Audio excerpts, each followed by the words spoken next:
जय हिंद साथियों, आप सभी का स्वागत करता हूं ज्ञानपीठ जीके पॉइंट के इस यूट्यूब चैनल पर। दोस्तों, मैं आपके लिए लेके आया हूं SSC CGL special 2026 mock test GS का। तो चलिए शुरू करते हैं आज का मॉक टेस्ट। पहला प्रश्न आपके स्क्रीन पर क्या कहता है। कहा गया है, ऋग्वैदिक काल में पुरोहितों और राजाओं द्वारा धार्मिक अनुष्ठानों में उपयोग किया जाने वाला सोम मूल रूप से क्या था। दोस्तों, आपने पढ़ा होगा ना, सोम रस होता था। तो सोम रस क्या है? सोम रस एक प्रकार का पौधा है जिससे एक पेय पदार्थ तैयार किया जाता है। तो इसका सही आंसर होगा आपका ऑप्शन सी। ऑप्शन सी इसका करेक्ट आंसर है। ऋग्वेद के 9वें मंडल में पूरी तरह से सोम का वर्णन है। ऐसा कहा जाता है कि मंजूबत पर्वत पर पाया जाने वाला एक पौधा होता है ये, ठीक है, जिसके रस को छानकर उसमें दूध दही मिलाकर धार्मिक उत्सव में ये बांटा जाता था। तो अगर आपके एग्जाम में भी क्वेश्चन आए कि सोम क्या है, सोम एक पौधा है जिससे विशेष पेय पदार्थ तैयार किया जाता था। ऑप्शन सी आपका सही जवाब है। अगला प्रश्न क्या कहा गया, दिल्ली सल्तनत के किस सुल्तान ने कृषि विकास के लिए एक अलग विभाग दीवाने अमीर कोही की स्थापना की थी। तो दीवाने अमीर कोही जो बनाया था वो बनाया था मोहम्मद बिन तुगलक ने। आपका सही आंसर है ऑप्शन सी। ठीक है, कृषि संकट से निपटने के लिए इस विभाग की स्थापना की गई। इसका उद्देश्य क्या था कि किसानों को अग्रिम ऋण दिया जाए, बंजर भूमि को खेती के तहत लाना था। ठीक है, तो ये दीवाने अमीर कोही दिल्ली सल्तनत में एक विभाग था जिसे मोहम्मद बिन तुगलक ने स्थापित किया था। ऑप्शन सी आपका करेक्ट आंसर है। अगला प्रश्न, वर्ष 1940 में मुस्लिम लीग के किस अधिवेशन में पहली बार पाकिस्तान के निर्माण की मांग का प्रस्ताव आधिकारिक रूप से पारित किया गया था। तो आपको बताना है कि पाकिस्तान की जो सबसे पहले मांग उठी थी वो कब उठी थी। तो सही जवाब होगा आपका लाहौर अधिवेशन। लाहौर अधिवेशन 1940 में हुआ था मुस्लिम लीग का। तो मुस्लिम लीग के लाहौर अधिवेशन में मोहम्मद अली जिन्ना की अध्यक्षता में पहली बार पाकिस्तान की मांग उठाई गई थी। तो इसका सही आंसर है आपका ऑप्शन बी। ठीक है, ऑप्शन बी, लाहौर अधिवेशन में पाकिस्तान के निर्माण की मांग उठाई गई थी। और इसके अध्यक्ष कौन थे मुस्लिम लीग के इस अधिवेशन के? तो वो थे जिन्ना, मोहम्मद अली जिन्ना। ठीक है, आप याद रखना, आपसे पूछा जाता है। अगला प्रश्न क्या कहा गया, दो नदियों के बीच की उपजाऊ मैदानी भूभाग को भौगोलिक भाषा में क्या कहा जाता है। तो दो नदियों के बीच की जो भूमि होती है उसको दोआब कहा जाता है। ऑप्शन सी आपका सही जवाब है, दोआब। ठीक है, याद रखना, जैसे गंगा यमुना का दोआब है ना, ऐसी गंगा ब्रह्मपुत्र का दोआब है, रेचना दोआब आता है भारत में। तो ये सब आप याद रखना, दो नदियों के बीच की उपजाऊ भूमि को दोआब कहा जाता है। क्लियर, याद रखिएगा। अगला प्रश्न, सुंदरबन डेल्टा जो विश्व का सबसे बड़ा नदी डेल्टा है में मुख्य रूप से किस वृक्ष की प्रधानता पाई जाती है जिसके नाम पर इसका नामकरण हुआ है। तो सुंदरबन डेल्टा के बारे में मैं बता दूं, ये गंगा और ब्रह्मपुत्र नदियों की संयुक्त धारा से बनता है, गंगा और ब्रह्मपुत्र। ठीक है, ये आप याद रखना। और दुनिया का सबसे बड़ा डेल्टा माना जाता है। और इसका नाम सुंदरबन क्यों पड़ा? क्योंकि यहाँ पर सुंदरी के वृक्ष पाए जाते हैं। सुंदरी के वृक्ष एक प्रकार की मैंग्रोव वनस्पति होती है जो खारे पानी में उगती है। तो इसका नाम सुंदरी के वृक्षों के कारण सुंदरबन पड़ा है। क्लियर, याद रखिएगा, ऑप्शन बी आपका सही जवाब है। अगला प्रश्न है, पृथ्वी की अपनी धुरी पर पश्चिम से पूर्व की ओर, देखो पहले तो ये क्वेश्चन बन जाता है कि पृथ्वी अपनी धुरी पर कैसे घूमती है। तो पश्चिम से पूर्व की ओर, पृथ्वी की अपनी धुरी पर पश्चिम से पूर्व की ओर घूमने की गति के कारण उत्पन्न होने वाला बल क्या कहलाता है जो हवाओं की दिशा को विक्षेपित करता है।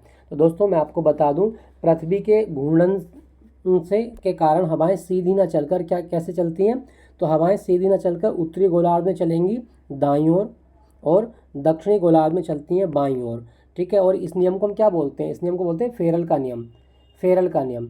तो ये जो हवाओं में विक्षेपण हो रहा है ये किस बल के कारण होता है? तो आपका सही जवाब होगा आपका ऑप्शन बी, कोरियोलिस बल के कारण। कोरियोलिस बल के कारण पृथ्वी अपनी धुरी पर घूर्णन करती है।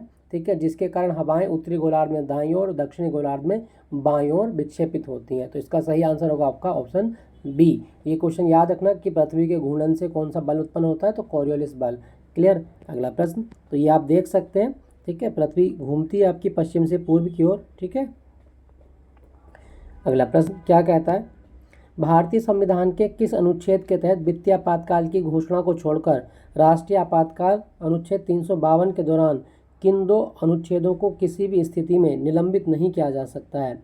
तो आपको बताना है कि कौन सा ऐसा अनुच्छेद है जो आपातकाल के दौरान सस्पेंस नहीं हो सकते। तो वो है आपके अनुच्छेद 20 और अनुच्छेद 21। ठीक है, अनुच्छेद 20 और 21 ये आप दोनों ध्यान रखना, आपातकाल में भी इनको छीना नहीं जा सकता है, ठीक है। और ये जो प्रावधान हम किया गया था, ये 44वें संविधान संशोधन अधिनियम 1978 में यह तय किया गया कि अनुच्छेद 20, ठीक है, और अनुच्छेद 21 को आपातकाल में भी छीना नहीं जा सकता है। तो इसका सही आंसर आपका ऑप्शन बी, अनुच्छेद 20 और अनुच्छेद 21।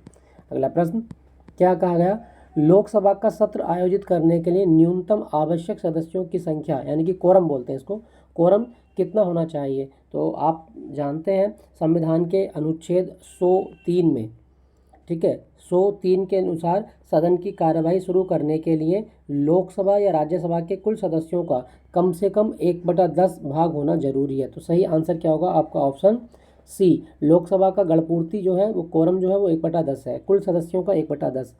अगला प्रश्न, स्वतंत्र भारत के प्रथम लोकसभा अध्यक्ष कौन थे। तो स्वतंत्र भारत में जो पहली लोकसभा बनी थी उसके अध्यक्ष थे जीबी मावलंकर। ऑप्शन बी आपका सही जवाब है, जीबी मावलंकर। और इन्हें लोकसभा का जनक कहा जाता है। अगर आपके एग्जाम में कभी क्वेश्चन आए कि लोकसभा का जनक किसको कहा गया है, तो आप याद रखना जीबी मावलंकर को लोकसभा का जनक कहा जाता है। लोकसभा हमारी संसद का निम्न सदन है, ठीक है, याद रखिएगा। अगला प्रश्न, किसी देश के नागरिकों द्वारा एक निश्चित वित्तीय वर्ष में उत्पादित सभी वस्तुओं और सेवाओं के कुल मौद्रिक मूल्य को क्या कहा जाता है, चाहे वे देश के भीतर हुआ हो या बाहर। तो इसको हम क्या बोलेंगे, इसको बोलेंगे जीएनपी। जीएनपी मतलब ग्रोस नेशनल प्रोडक्ट, जीएनपी इसको कहा जाता है। तो ये आप ध्यान रखना, एक वित्तीय वर्ष में उत्पादित सभी वस्तुओं और सेवाओं का मौद्रिक मूल्य, चाहे वो देश के बाहर हो चाहे वो भीतर हो, वो आपका जीएनपी कहलाता है। ऑप्शन बी आपका सही जवाब है। अगला प्रश्न, भारत में योजनाबद्ध विकास के इतिहास में किस अवधि को योजना विकास कहा जाता है। तो प्लान हॉलीडे जो काल है, अगर आपके एग्जाम में पूछा जाए तो आप बता सकते हैं 1966 से 1969 का जो समय है ये भारत में हॉलीडे प्लान कहलाता है। क्यों कहलाता है, देखो 1962 में भारत चीन युद्ध हुआ, फिर 1965 में भारत पाक युद्ध हुआ, और इसी दौरान भारत में भीषण अकाल पड़ा, सूखा पड़ा, ठीक है। तो इन तीनों परिस्थितियों को देखते हुए भारत की जो अर्थव्यवस्था थी पूरी तरह से डगमगा गई, और इसमें क्या होता है कि जो हमने पंचवर्षीय योजना बनाई थी वो पूरी तरह से विफल हो गई, ठीक है। तो ये आप याद रखना, प्लान हॉलीडे 1966 से 1969 की अवधि मानी जाती है। क्लियर, याद रखिएगा। अगला प्रश्न, शेयर मार्केट में बुल और बियर शब्द निम्नलिखित में से किससे संबंधित हैं। तो दोस्तों मैं आपको बता दूं, जो बुल होता है वो तेजड़िया का प्रतीक होता है, तेजड़िया, ठीक है। तेजड़िया का मतलब है कि बाजार में कीमतें बढ़ रही हैं और खरीदारी हो रही है। मंदड़िया का अर्थ क्या है, बियर जो होता है वो मंदड़िया, मंद चीज़ को बताता है कि बाजार में जो शेयर है वो गिर रहे हैं। बुल मतलब शेयर ऊपर उठ रहे हैं, और बियर मतलब शेयर नीचे गिर रहे हैं। तो ये सटोरियों की प्रवृत्ति होती है। ऑप्शन सी आपका सही जवाब है। ये आप देख सकते हैं, देखो ये बुल दिया गया है, बुल हमेशा ऊपर जाता है मतलब शेयर ऊपर जा रहे हैं, और बियर नीचे, बियरिश मार्केट मतलब शेयर नीचे आ रहा है, ये आप ध्यान रखना। अगला प्रश्न क्या कहा गया, पादप कोशिका का कौन सा भाग है जो केवल पौधों में पाया जाता है, जंतु कोशिकाओं में पूरी तरह अनुपस्थित होता है, कोशिका को निश्चित आकार देता है। तो पादप कोशिका और जंतु कोशिका का सबसे मुख्य अंतर यही है कि पादप कोशिका में कोशिका भित्ति पाई जाती है, जबकि जंतु कोशिका में कोशिका भित्ति नहीं पाई जाती। तो इसमें मेन जो डिफरेंस है वो है आपका ऑप्शन बी, कोशिका भित्ति का अंतर है, ठीक है, याद रखना। और पादपों की जो कोशिका भित्ति है, जो पौधों की कोशिका भित्ति है, वो सेलुलोज की बनी होती है, सेलुलोज। अगला प्रश्न क्या कहता है, रेगिस्तानी क्षेत्रों में उगने वाले पौधे जैसे कैक्टस, जिनकी पत्तियां कांटों में बदल जाती हैं और तना गद्देदार हो जाता है, उनको क्या बोलते हैं। तो रेगिस्तानी क्षेत्रों में उगने वाले पौधों को कहा जाता है जीरोफाइट। ऑप्शन बी आपका सही जवाब है, जीरोफाइट बोलते हैं। और अगर आपसे पूछे कि लवणीय मृदा में उगने वाले पौधे, तो वो होते हैं हेलोफाइट, ये आप ध्यान रखना। हाइड्रोफाइट क्या होते हैं, जल में उगने वाले पौधे हाइड्रोफाइट होते हैं, ठीक है, याद रखिएगा। अगला प्रश्न, तो जीरोफाइट क्या है, रेगिस्तान में उगने वाले पौधे जीरोफाइट हैं, ये आप देख सकते हैं। मीज़ोफाइट क्या होते हैं, जो आपके मीज़ोफाइट होते हैं जो ऐसे पौधे जो नम वातावरण में रहते हैं। जीरोफाइट रेगिस्तानी पौधे, हेलोफाइट जो आपके लवणीय मृदा में उगने वाले पौधे, और हाइड्रोफाइट जल में उगने वाले पौधे होते हैं, ठीक है, याद रखना। अगला प्रश्न, पौधों में भोजन के रूप में संचित होने वाला मुख्य पॉलीसेकेराइड कौन सा है। दोस्तों पौधों में जो भोजन इकट्ठा होता है ना, वो स्टार्च के रूप में इकट्ठा होता है, इसको मंड कहा जाता है, ठीक है। पौधे प्रकाश संश्लेषण द्वारा ग्लूकोज बनाते हैं, लेकिन उसे भविष्य के उपयोग के लिए अघुलनशील स्टार्च के रूप में अपनी जड़ों में, अपने तनों में और बीजों में जमा कर लेते हैं। ठीक है, याद रखना, मतलब पौधों में जो खाना स्टोर होता है ना आगे भविष्य के लिए, वो मंड के रूप में होता है, स्टार्च के रूप में होता है। और स्टार्च जो है एक प्रकार का पॉलीसेकेराइड होता है, ये भी आप ध्यान रखना, पूछा जाता है आपके एग्जाम में। अगला प्रश्न, मानव की सबसे लंबी और मजबूत हड्डी फीमर किस भाग में पाई जाती है? तो आप जानते हैं मानव की सबसे लंबी, भारी और मजबूत हड्डी फीमर होती है, जो जांग में स्थित होती है। तो जांग ऑप्शन थाई सही है इसका, ऑप्शन सी। ठीक है, याद रखना। और मैं आपको बता दूं, एक वयस्क व्यक्ति में 206 हड्डियाँ होती हैं, न्यू बॉर्न बेबी में 300 अस्थियाँ होती हैं, ये आप ध्यान रखना। ठीक है, हड्डी, ये जो फीमर है ये आपकी पूरी बॉडी का भार झेलती है, तो ये सबसे मजबूत हड्डी है, आप याद रखिएगा। आप लोग भी कितने मजबूत हैं, है ना। जो बॉयज़ होते हैं ना वो बहुत ज़्यादा मजबूत होते हैं, और आपसे अपेक्षा की जाती है हमेशा कि आप पूरे घर का मतलब मान बढ़ाएंगे, पूरे घर की जिम्मेदारियां आप उठाएंगे। ध्यान रखना, आप लड़के हो, और मैं आज एक सच्चाई बता दूं, अगर आप जीवन में संघर्ष आप कर रहे हैं तो सिर्फ आप अकेले हैं। दुनिया की कोई भी व्यक्ति, सिर्फ दो लोगों को छोड़ के, माँ बाप, इनको छोड़ के बाकी कोई आपका साथ देने वाला नहीं है। ना आपकी प्रेमिका, ना आपका भाई, ना आपकी बहन, ना ये समाज, ना यार दोस्त। जब आप सफल हो जाएंगे तब इनकी भीड़ आ सकती है कि हाँ इनकी भीड़ आपके आसपास दिखाई दे, लेकिन जब आप संघर्ष कर रहे हैं और आप एक लड़के हैं और संघर्ष के टाइम पे आपके पास कुछ नहीं है, ठीक है, सिवा पाने के, खो तो आप बहुत कुछ चुके हैं, कुछ था ही नहीं खोने के लिए, तो बस पाना है, और जिसको पाने के लिए आप संघर्ष कर रहे हैं ना, तो आप अकेले हैं बस। और ये हमेशा गांठ बांध के चलना ज़िंदगी में, कभी ये उम्मीद किसी से मत लगा के बैठना कि कोई तुम्हारे काम आएगा। जो करना है तुमको करना है, ये दुनिया बदलनी है, तुमको बदलनी है। तुम्हारे संघर्ष को सलाम है, इसी संघर्ष को जारी रखिएगा, अपनी मंजिल को पा लीजिएगा। अगले प्रश्न की ओर बढ़ता हूँ।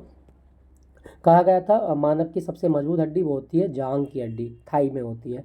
अगला प्रश्न देखो, ये आप देख सकते हैं ना, ये मजबूत हड्डी होती है थाई में। ठीक है, याद रखना।